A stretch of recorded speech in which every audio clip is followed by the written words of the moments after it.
see them. You go on there. Yeah, usually, that's how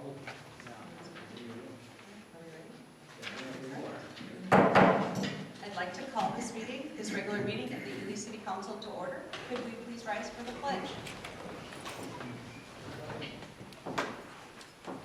I pledge allegiance to the flag of the United States of America and to the republic for which it stands, one nation, under God, indivisible, with liberty and justice for all.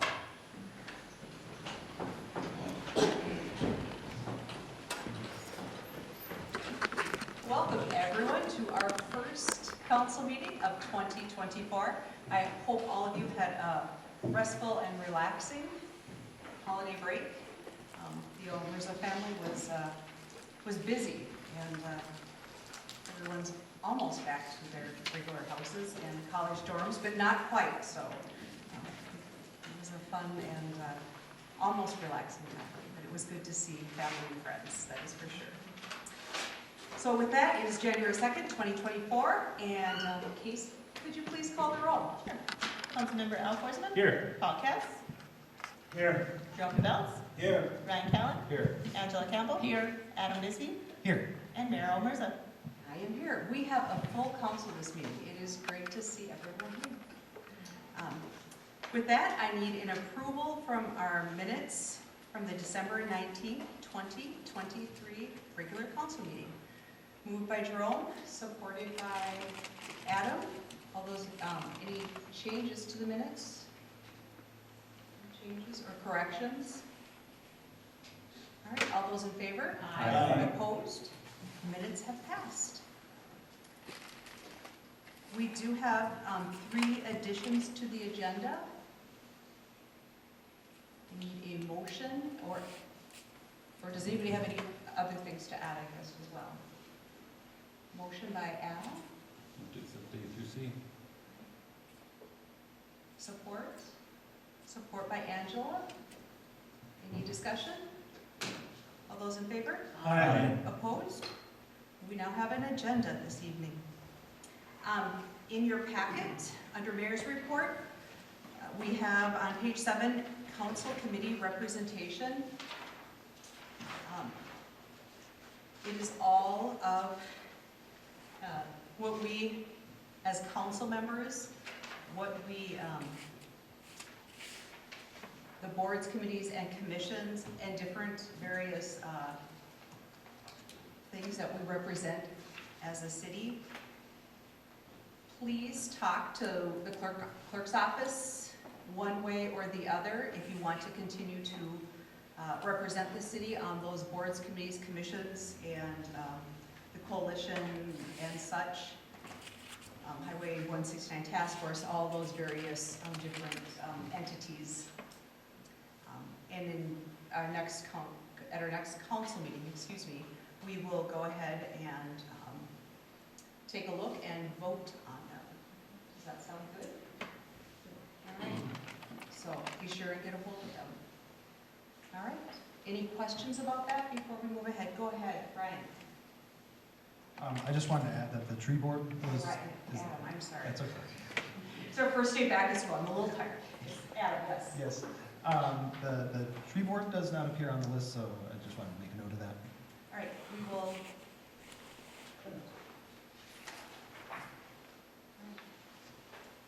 Appreciate that. Is everything else on there? All right. We just knew how much you loved it, so we just knew that it wasn't even an issue. Thank you. I think you're the first council representation we've had on the tree board, now that I think of it. That's probably why it's not on there.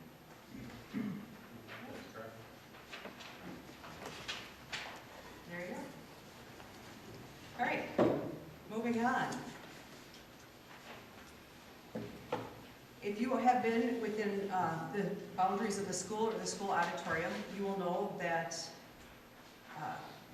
there's a musical coming up there very soon, and if you're in the world of productions, it's hit a frenzied level. My classroom is right next door And it is, frenzied is the understatement of the century. And even my kindergartners have noticed, which tells you that it is hit that level. And they're quite excited about it. And they have many questions to ask every day. And I tell them that they need to ask Mr. Rouse when they have music on Thursday and Friday. So we'll see if they actually remember.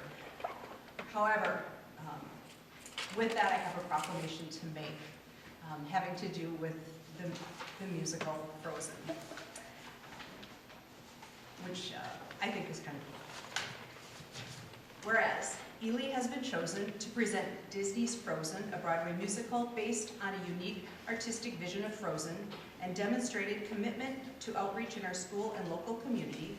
And whereas, Ely has been chosen to represent our state as part of a larger idea that theater is a place where opportunities are made possible, and whereas it has been recognized by Educational Theater Association, Disney Theatrical Group, and Music Theater International that Ely possesses the necessary qualities of community inclusivity and collaboration required to successfully convey the essence of their vision, and whereas Ely has been acknowledged for its ability to suitably embody these themes with the potential to have a profound impact on our school and community, and whereas Disney's Frozen, a Broadway musical, is set in the Kingdom of Arendelle.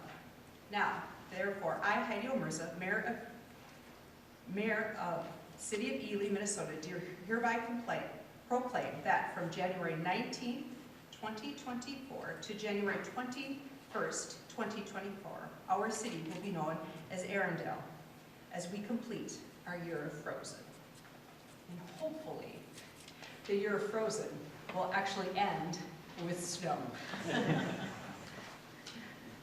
Not long. What? Not long. Not a lot, but some. Frozen lakes for fishing. Frozen lakes, frozen something. And we will make sure that it goes out to all appropriate places. And that is all I have for our mayor's report. Consent agenda, I need a motion to waive readings and of all entirety of all our ordinances and resolutions on tonight's agenda. And if people feel fit, we also need a call for sealed bids on the 2024 legal newspaper as per our charter. I'll take a motion for one or both. Paul? I move both of those, A and B. Jerome, are you okay with that? Yes, I support that. All right. Any discussion on one or both? Any discussion? Seeing none, all those in favor? Aye. Opposed? Motion passes for consent agenda. Moving on to request to appear.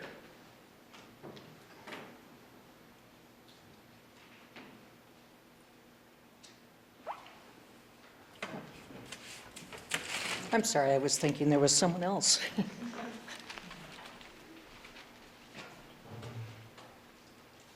Hi, my name is Frederica Musgrave. I live at 30 West Shagawa Road in Ely.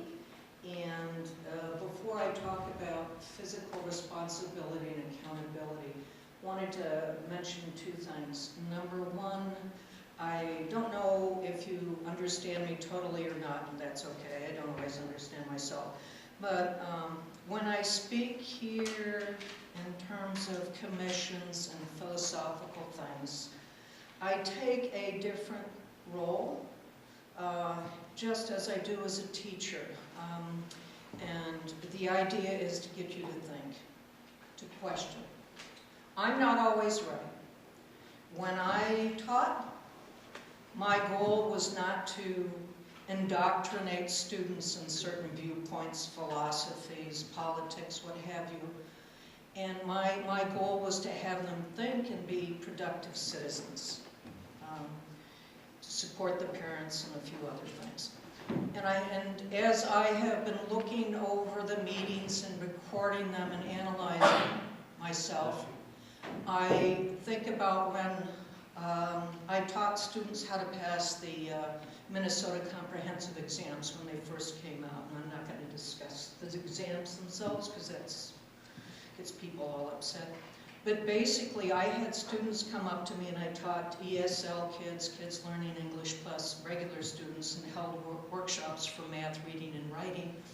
And I remember kids coming up to me and telling me that they had passed the, for example, reading exams.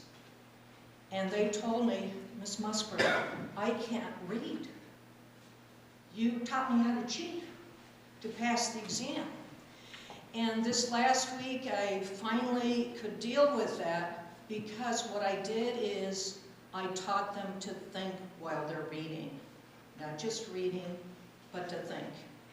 When I come up here and talk to you, the idea is I want you to think. I'm not telling you to change your politics, what have you, but to think about what you're doing for the city. The second thing is, I noticed on the agenda that there's a discussion about planning and zoning, their motion to have 2 meetings a month. Want to apologize to you. I took a holiday vacation and did not post the Planning and Zoning Commission meeting. It is now on YouTube, and I'll send you the link when I get home. But basically, the group rescinded and tabled that motion. And if you look at the first few paragraphs below the actual video, you'll see that they rescinded and tabled that motion.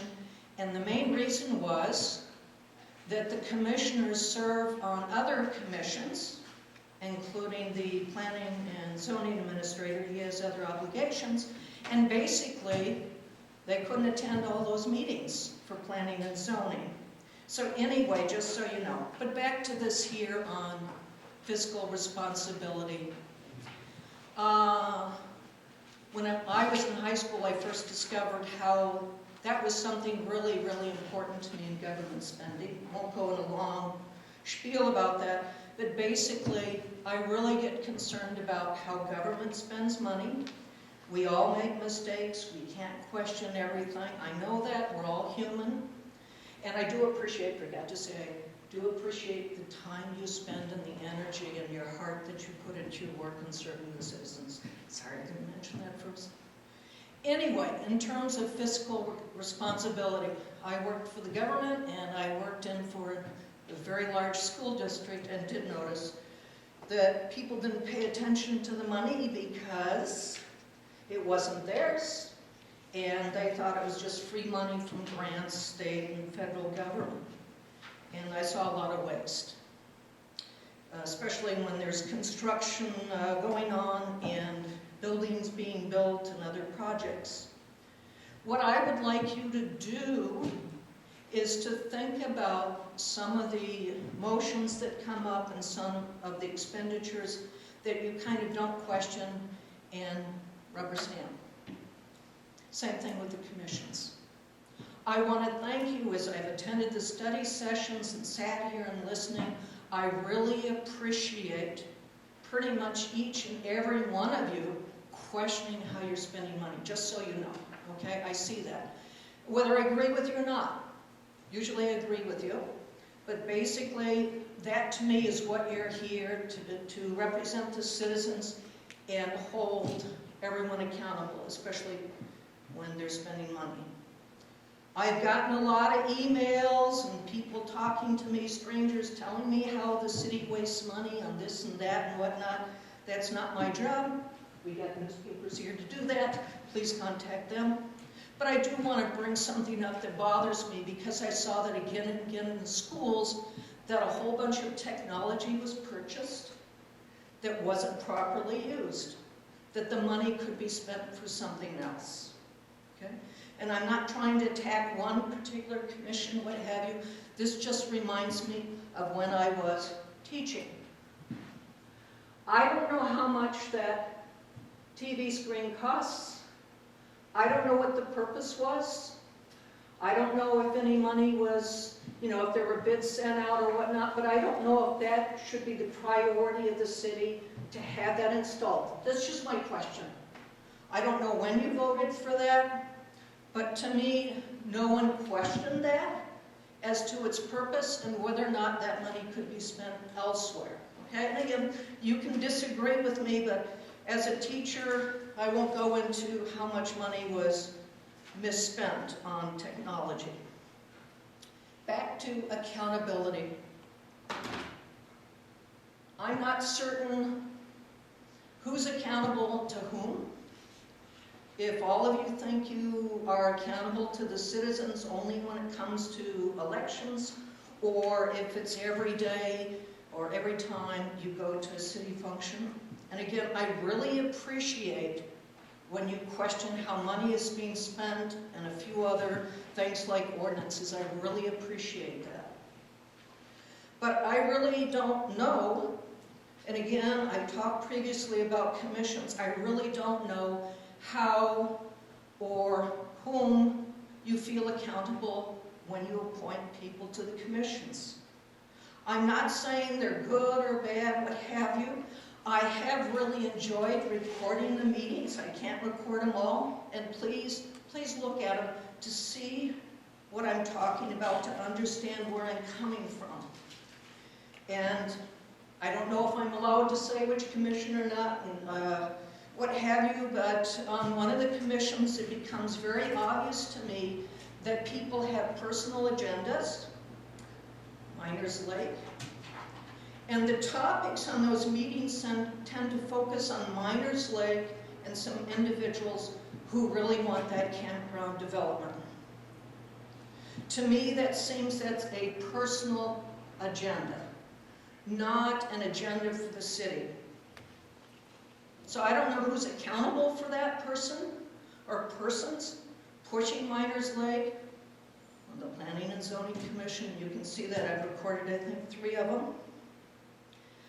With the planning unit development being presented, to me, as I understand it, this applies to the whole city and supersedes all the ordinances, supersedes them, and has been stated again and again, listen to the recordings, they're recorded now by me, that this is to go around current ordinances because you can't do what you want to do the way the ordinances stand. My ears light up when I hear that. The discussions at Planning and Zoning have been regarding Miners Lake for that planning unit development and not for the whole city. I think there needs to be some kind of accountability, I don't know who's responsible, to get the Planning and Zoning Commission to talk about the whole city and everything else, because when they focus on Miners Lake, they don't have time to talk about other issues. And when I read the planning unit development documents, there are certain sections in there that haven't been discussed at all or referenced. Okay? So it kind of bothers me, and I want to present to you an idea I have on changing some things. First of all, when you hire commissioners, please, excuse me the point, please have them represent the whole city, diversity of opinion, so that those individuals will question things, not only funding, but hey, is this an agenda item? Or hey, shouldn't we look at this section? Okay? I didn't have time to write it down, but I think it was section something 1105, 1106, and it actually pertains to protecting nature and a commitment to that. And I have not heard anyone address that section's line. I didn't read the whole thing, but I looked at that. No one has addressed that in the last 3 months on planning and zoning. Why? I'm not certain. For accountability, what I would like to suggest, again, like I say, is if you have a diversity of commissioners, then they're going to bring up different viewpoints, talk about fiscal responsibility. The other is, Scott Knopendorfer did a great job. He was talking about a booklet that they could have to read. I mentioned his name because that was really great. For them, for all the commissioners to have.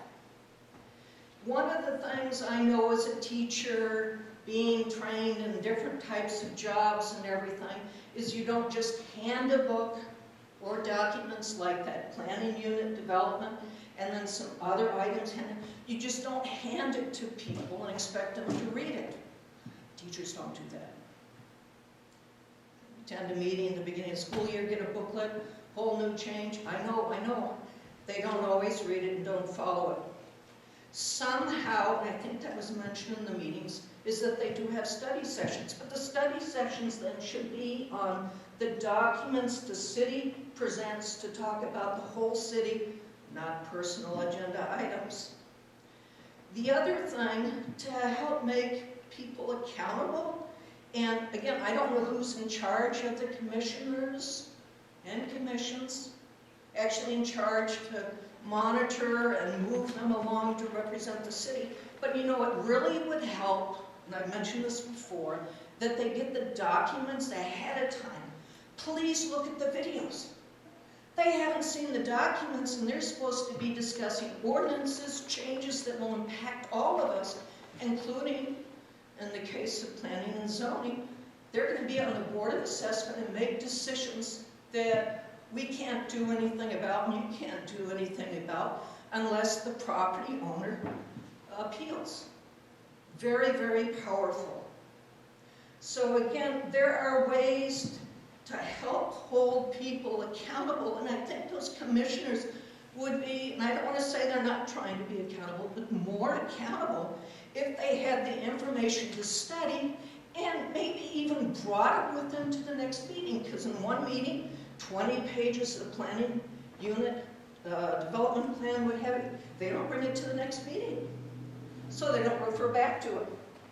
If they refer back to it, then they'd be talking about the whole city. The same thing, speaking about technology and where monies are spent, looking up there, watching the commission meetings, they don't have laptops in front of them to follow along. So please watch the meetings. If people are fiddling through pages that have really, I don't want to say nothing to do with what they're talking about, but they don't have the documents in front of them that they need. So please, think about fiscal responsibility, send the message out to whomever that we need to focus on what's essential, what's prioritized, so people can do their jobs. Okay, again, laptops perhaps instead of that screen back there. And the other is, please diversify the commissions. And in terms of that, just because someone has experience in something doesn't mean they have a questioning mind to look at the documents and represent all the citizens. Thanks for your time, and thanks again for all that you do.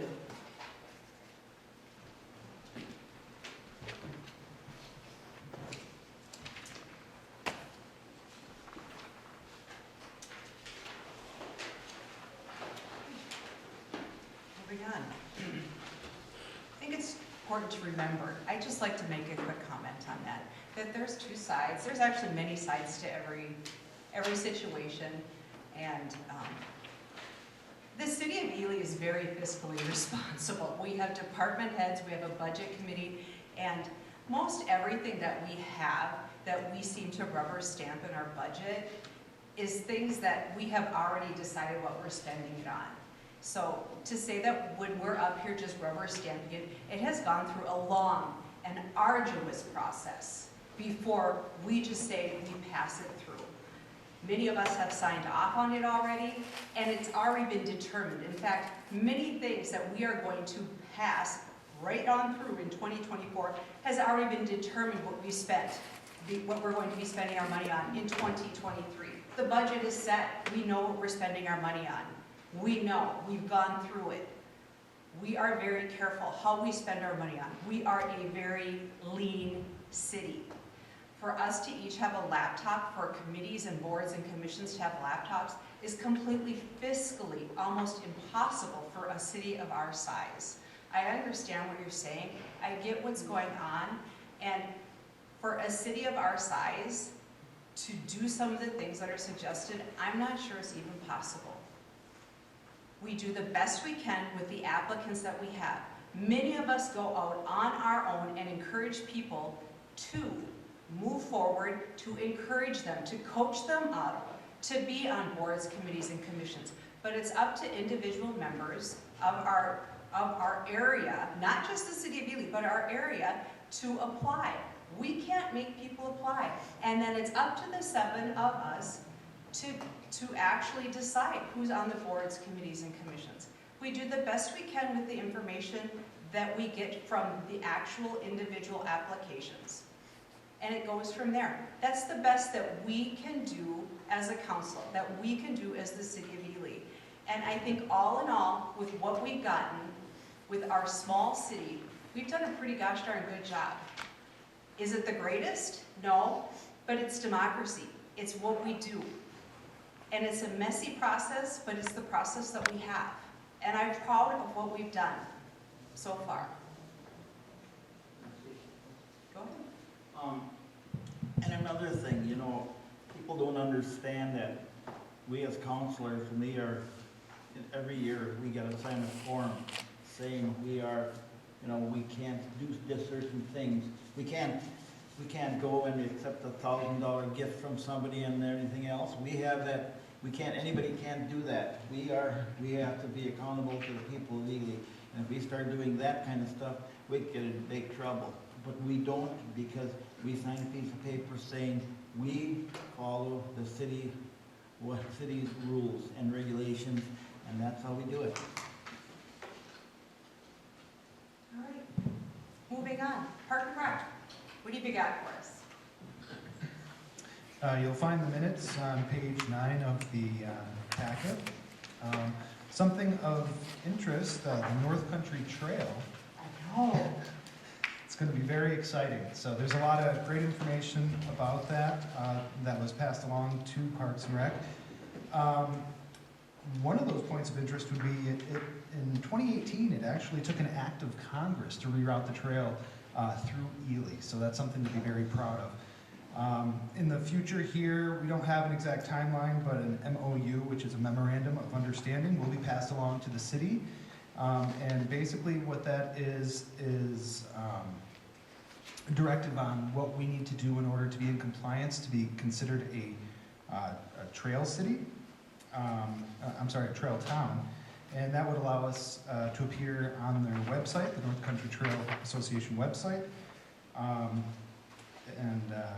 we'd be officially registered as a trail town. So a lot of positive things to look forward to in regards to that trail. But, additional minutes again on page 9.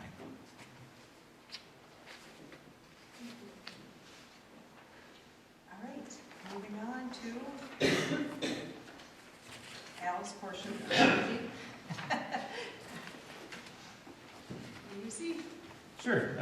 And last year, we did have the Ely Utilities Commission meeting.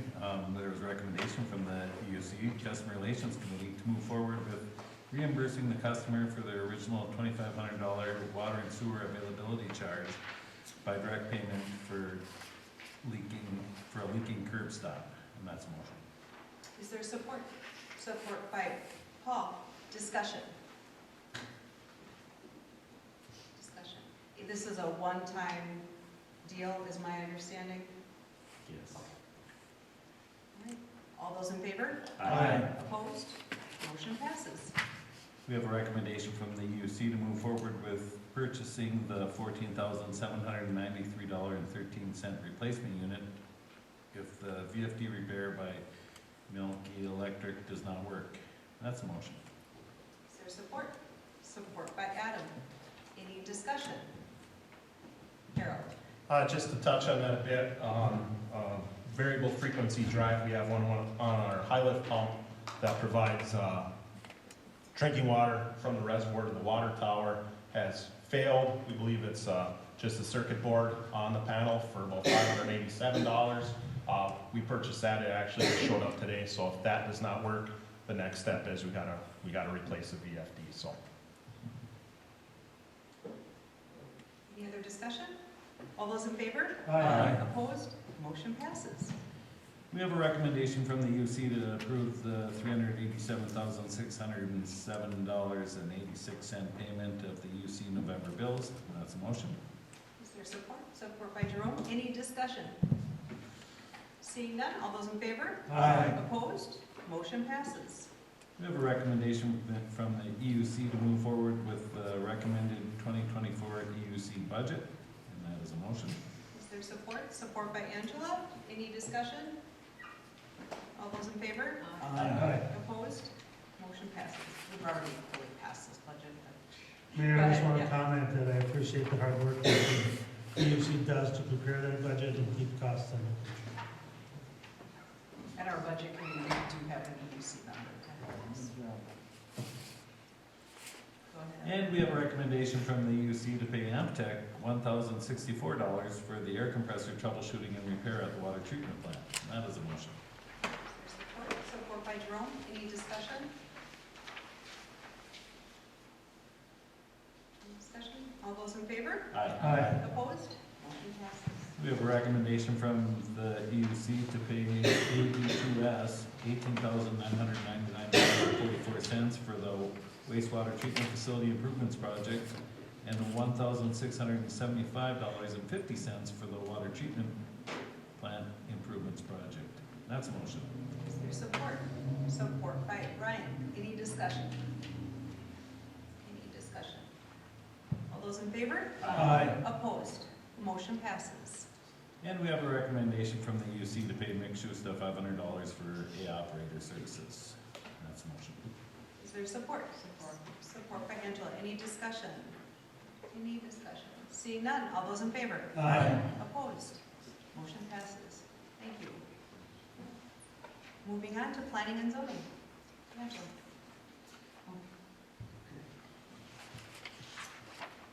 A recommendation from Planning and Zoning Commission to have 2 meetings a month, January through May, on the 1st and the 3rd Wednesdays of each month at 5:30 p.m. Is there support? Support by Adam. Any discussion? Go ahead, Harold. I just want to mention that in the past, we have had 2 meetings per month, and the number of meetings is usually with the amount of work or agenda items that are necessary. Many times it's scheduling of hearings for variances, for conditional uses, for Board of Adjustment to have. So there has been many times where there have been 2 meetings per month, not necessarily every single month will it be required. So I think that was part of the discussion that Ms. Musgrave had referenced at their last meeting. I think it's some discussion whether there is 2 meetings necessary for every single month or not. So I just wanted to just put that out there, that that's part of that discussion. Any other discussion? All right, seeing none. All those in favor? Aye. Opposed? Motion passes. Is there anything for HRA, Angela? The minutes are in the packet. If there are any questions, bring them forward. Thank you, Angela. Any other committee meetings? Slow end of the year. Get starting ramped up soon. Departmental reports. Harold? Yes, a couple items. The first item has been on the Budget Committee agenda a couple times, also at the Cemetery Committee, also at Ely Utilities Commission. We've been looking at a mini excavator. This is more of a mid-size excavator than a mini. But this would be used for cemetery work, also for work within the utility and public works departments. How we've typically filled this niche need has been with a rental unit. But what we're finding is we need it more and more often as we take on additional projects. Power pole replacements, street reconstructions, all the utility repair work we've done in the past, where a mini excavator would have been very helpful, is why it necessitates the purchase of one. This is through L&L Rental out of Hibbing. They were kind enough this summer to allow us a week's free rent or just a demo of a different unit, a smaller unit actually than this one. And it did meet the needs. The department staff did go and look at this particular unit that's in their yard, and it's last year's unit. So it is at a pretty discounted rate, and this is on a state bid contract. We also looked at RMS and also Caterpillar to see if they had similar equipment, and this was considerably less expensive. So it would fit our needs. Our plan was to utilize part of the cemetery donation fund. Reason being, we will use this piece of equipment to offset about estimated $50,000 in contracted price to do the columbarium expansion. The rest would be split between Public Works and the utilities. So this was budgeted. It is included in the 2024 equipment replacement budget, so I would request approval to purchase. Is there a motion? Motion by Paul, supported by Adam.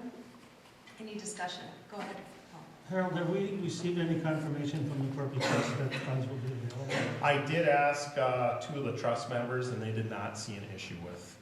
It had been donated to the city for use for that particular project, on whether it was paid to a contractor or utilized for equipment to do it in-house. They were supportive of it.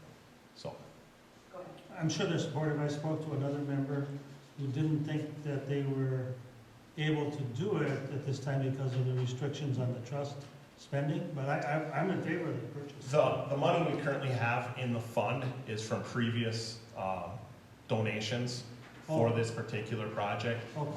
What was probably referenced is the fund has not made any interest, I think now for maybe 2 or 3 years.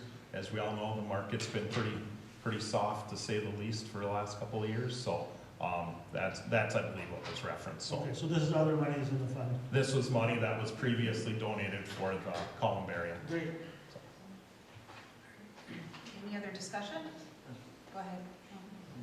There is also money for equipment purchase, isn't there, Harold? Yes, it is budgeted. All right. All right. All those, go ahead, I'm sorry. Go ahead. This is as an afterthought, Harold. I didn't really consider this at first, but will that affect any of the cemetery fees as we go to approve these fees? No, Thank you. it'll actually reduce some of our restoration costs in the future. Even better. All right. Any other discussion? All those in favor? Aye. Opposed? Motion passes. In your packet, you have an email from a property owner that was listing their home for sale. There's sanitary sewer inspection as required by city code, did not pass due to foundation drains being tied into the sanitary sewer. There was a request for relief on that, being they have a finished basement and didn't want to have to make those corrections. I did email them, as you can see, and requested if they'd like to have that re-inspected and ensure that that's not tied into the sanitary sewer, we could reconsider, or if the plumber could change that inspection, if in fact that's what they found. As of today, we did not receive any additional information. This is pretty clear cut in my estimation. There is a sump pit. You can see it clearly in one of those photos. It was tiled over. This would require a line to be ran to discharge that foundation drain to the exterior, not down the sanitary sewer. It is a known non-compliance issue. There's no question about that. So it's in the council's discretion whether they want to allow this variance or not. Council?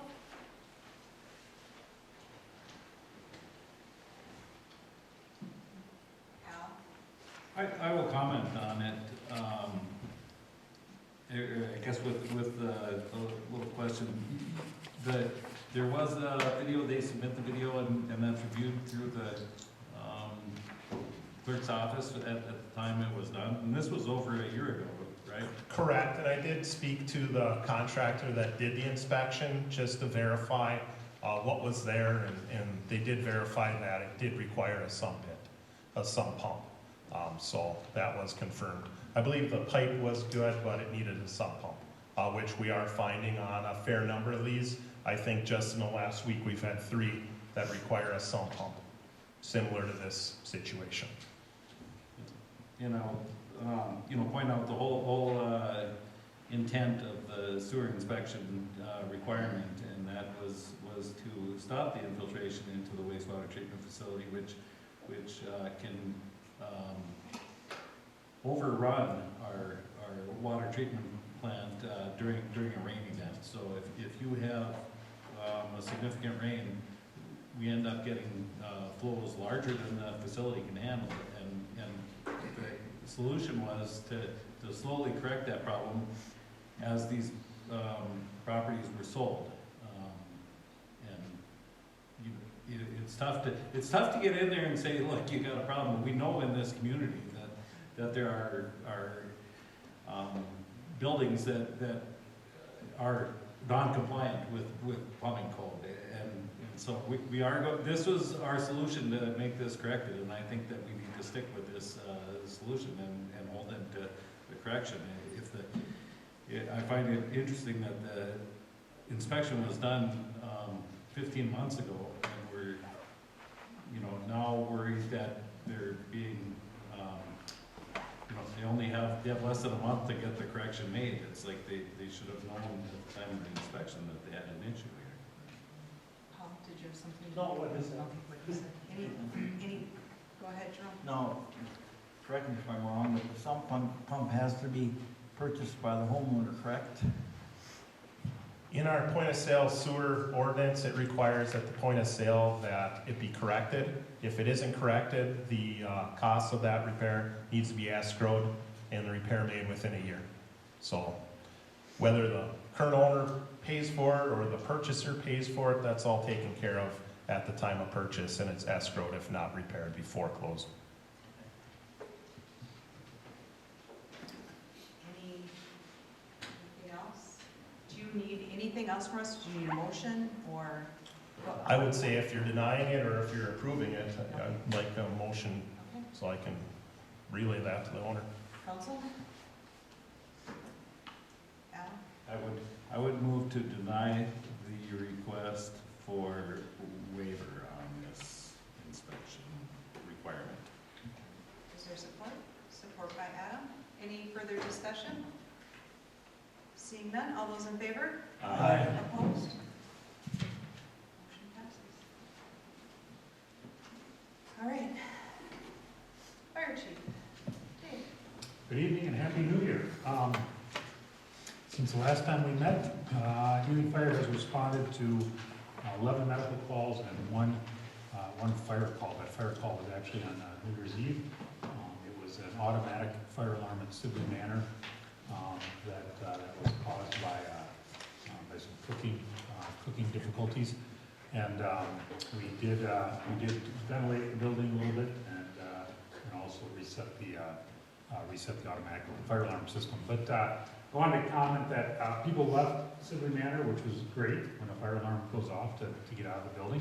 People don't always do that, so we were grateful for that. And HRA staff person also showed up when the alarm went off to make sure things were going okay. So it was a good of an event, I guess, that you could have for New Year's Eve. And we got people back in as quickly as we could.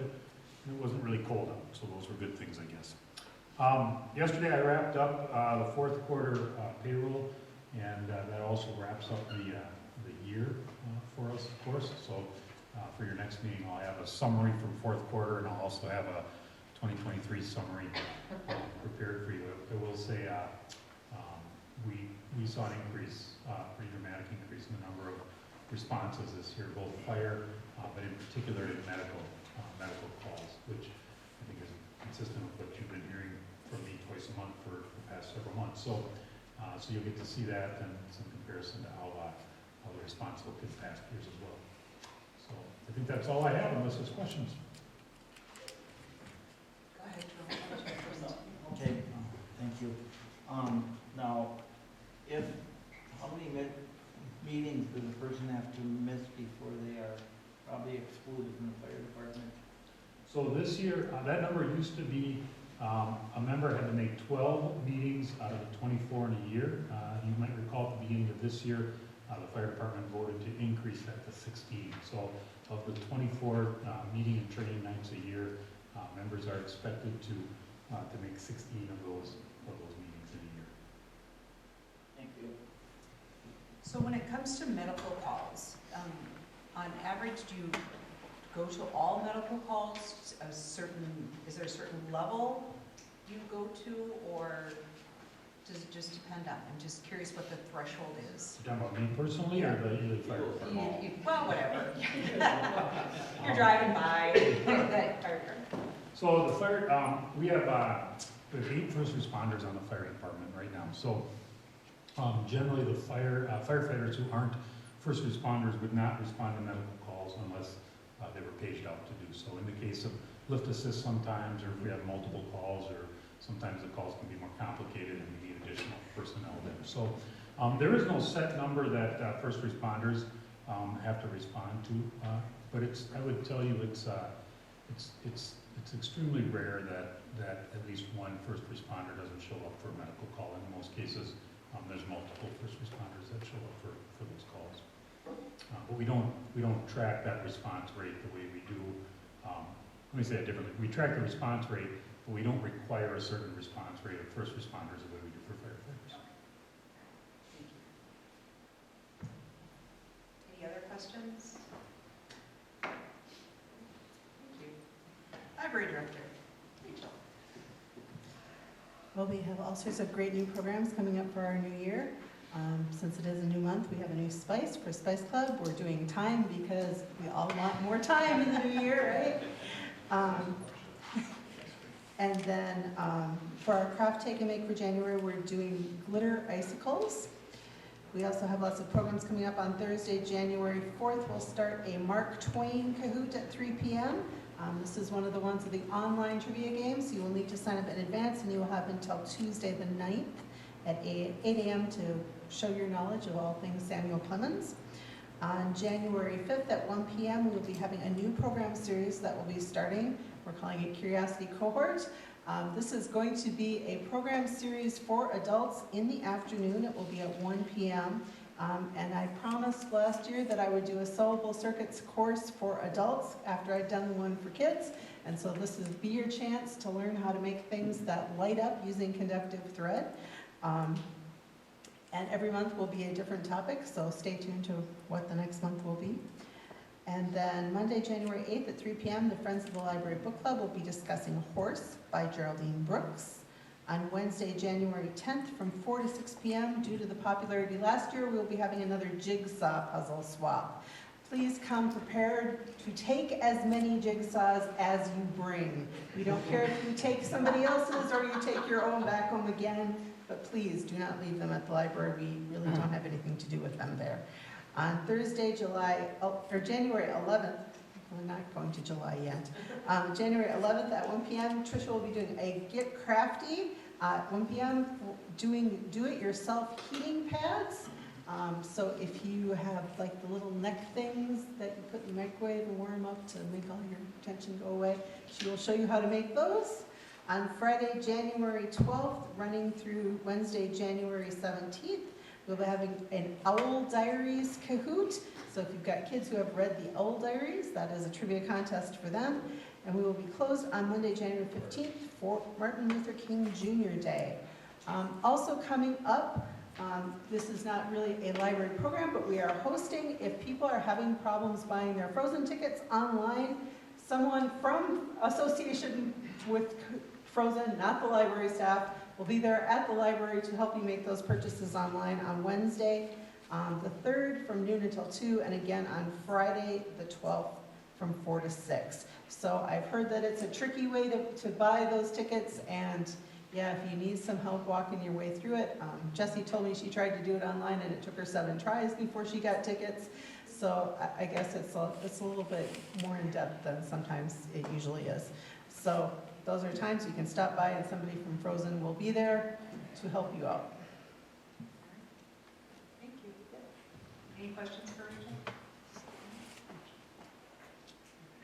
Please, Chief. Good evening. Yeah, I just want to credit Dave and the fire department and the first responders. I will say that they come to pretty much every medical that we're dispatched to. There's a lot of times that the police department is unable to respond because we're on a prior call, something else. And it's nice to know, especially with lift assists. I've noticed as I got older, I'm not as strong as I used to be. It's great to have a second person. And I will say probably Dave comes to every medical. So thank you guys. And then just a friendly reminder, it's New Year, city dog license is our due. This year we started, there's a little bit of increased fee on the annual license, but we also created the new lifetime license, which is $35. Some changes you might note is you don't need to come to the city clerk's office no longer. You can come to the police department. We have a form. We will be putting it on the website at some point, and get your city dog license. I don't have the tags yet. I ordered about a month and a half ago. Casey told me I should order sooner. I didn't listen. So Casey is always we can right. at least take your list and get and when they come in, we'll drop them off at your house. That's all I got. With flashing lights and everything. No, I'm just asking. I'm They're not that curious. fancy. They're just tags. Doc can walk right around the block. I mean, it'd be kind of fun. Just saying. All right, thank you. Any questions for the police chief? Okay.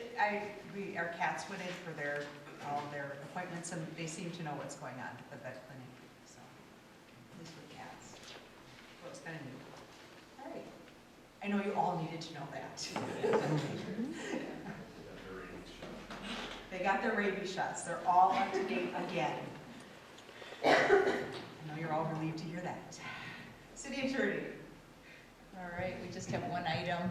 Noted mortgage for residential rehab loan for the Thorstensons on 122 East Harvey for $10,000 for new energy efficient propane furnace.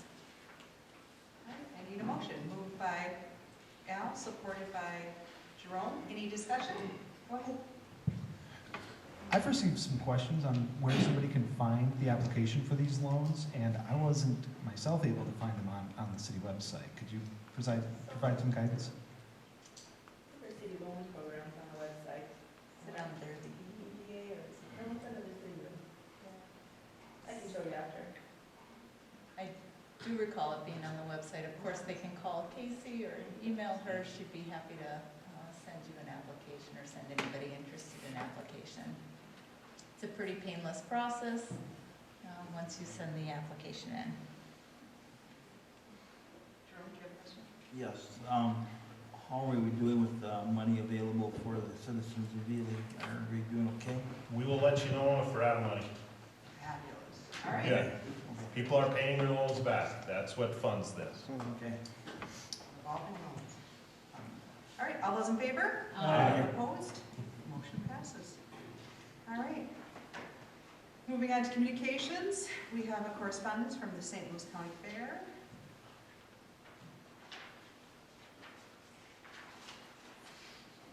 It's going to take me forever to get past all this. All right, there it is. It's hard to think about the fair this time.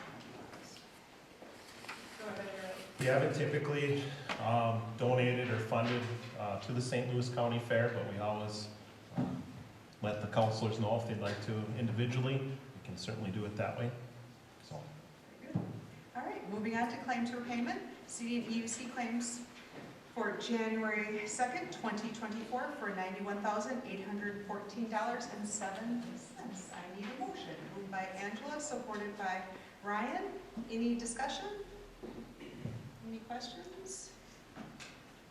Seeing none, all those in favor? Aye. Opposed? Motion passes. Old business. Number of short-term rentals and our updated short-term rental list.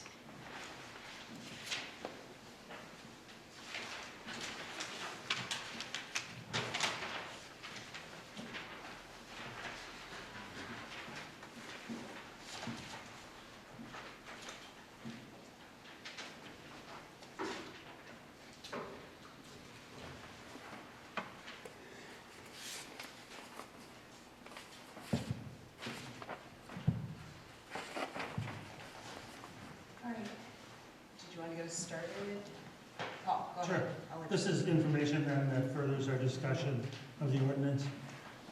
It seems to support our contention that 25 is a moderate limit. yeah, I would say this was posted, well reported on over the last couple of months, month and a half, however long it's been. So those that were in the docket to get a license, I believe have received the license. And as of this morning, these were all of the licensed properties. 24 in residential and then 13 in commercial.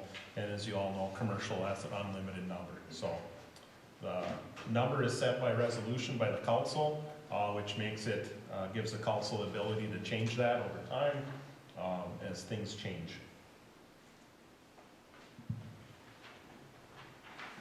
There's a lot of ones that are not licensed for short-term anymore, that were at one point. Anybody else have any comments to make or a motion that they'd like to make?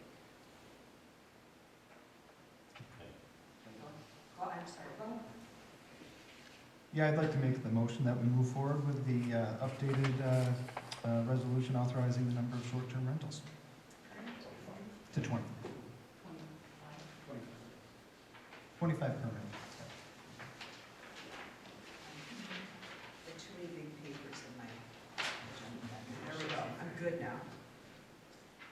So that's resolution 2024-01. Did that be correct?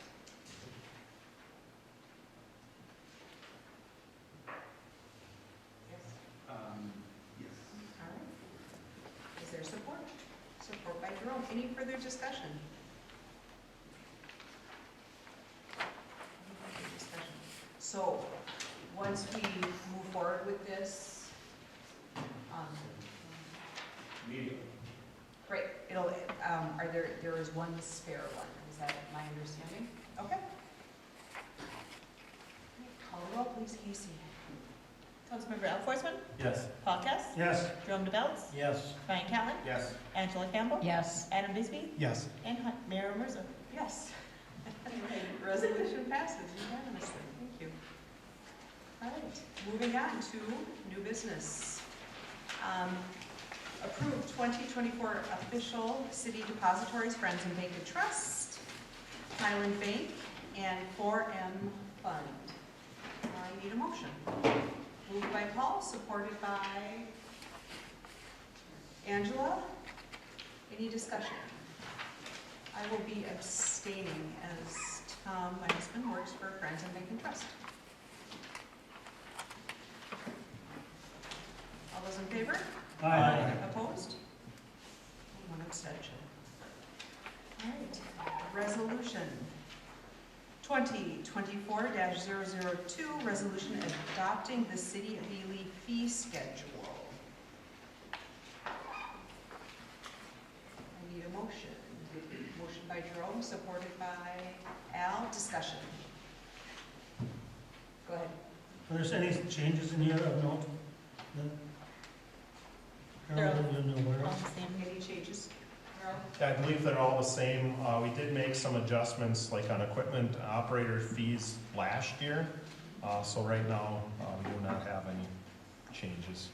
I think all the fines had been adjusted last year as well. I believe the parking tickets, all that was adjusted by ordinance, so.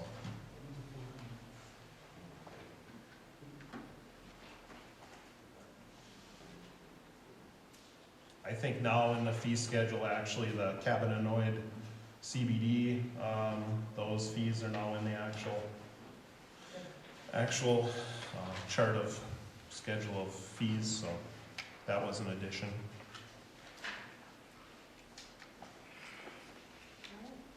Anything? All right, Casey, call the roll. Councilmember Al Forsman, Yes. Paul Kess, Yes. Jerome DeBellis, Yes. Brian Callen, Yes. Angela Campbell, Yes. Adam Bisbee, Yes. and Mayor Merza. Yes. Resolution passed unanimously. Thank you. Next, schedule a public hearing to review the fire apparatus building and Ely area ambulance garage on January 16th, 2024 at 5 p.m. So this would be before our regularly scheduled council meeting. Go ahead, Harold. Correct, this is to do with our USDA Rural Development Grant on that project. As you remember, we got a special federal appropriation probably a year or better ago. And that was for both of these facilities. At one time, they were to be combined in a new facility built, and as we well know, Joint Powers purchased the building for the ambulance, and we're looking at doing some renovations in an addition there, as well as a fire apparatus storage building over by the old city garage. So at that meeting, we will have some preliminary plans available for review and discuss a little bit about the project. Great. So, I need a motion for our public hearing on January 16th at 5 p.m. Motion by Angela, supported by Jerome. Any further discussion? All those in favor? Aye. Opposed? All right, we are set. We have no one from open forum, is that right? You need to fit a quorum, all right.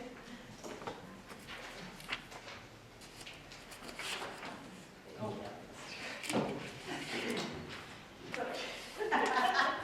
It's all right, she can walk. I can mark now. All right.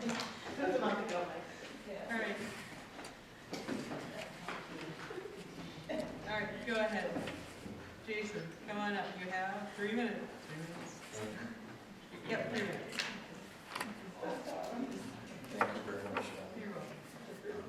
This is Mayor and council members. I just want to say thank you, and I'm sorry for my behavior. If you don't know who I am, there was a fire at my home on September 13th.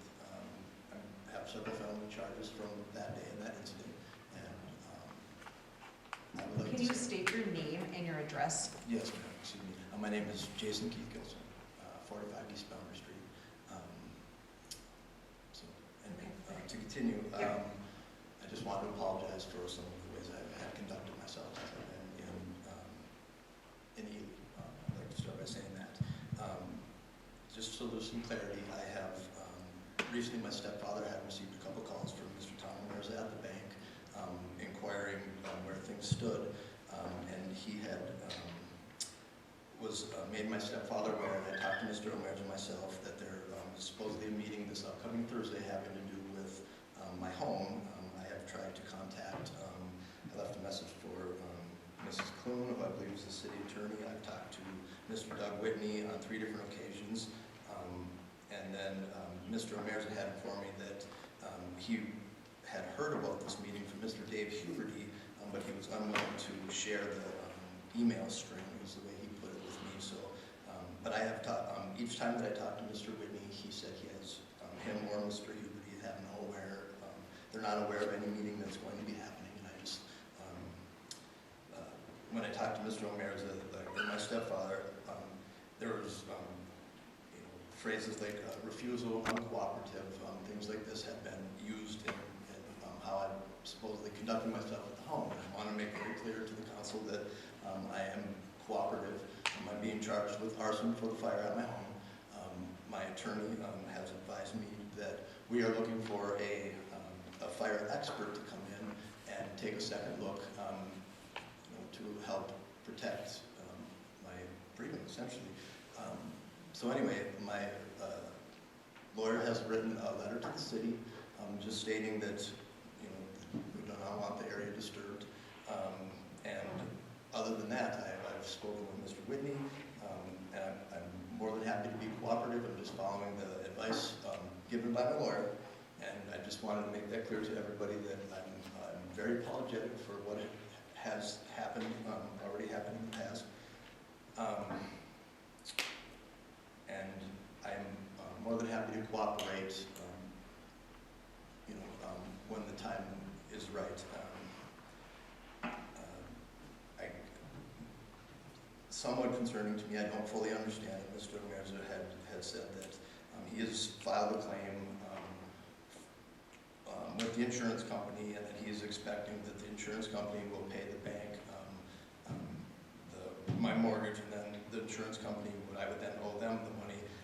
I don't quite understand the legalities of that. I'm looking to talk to a civil attorney, but he was using phrases like, once that happens and the bank is paid off, then the city will be able to move forward, was what I had remembered as his phrase. So I'm just wanting to know what is going on, if there's a meeting happening. I had talked to the chief, and he wasn't aware of it. I just want to make clear I'm cooperative. I want to know what's going on, and I'm trying to be transparent and Your time, communicative. you had 3 minutes and your time is up. So Thank you. Thank you. happy 2024, everyone. And with that,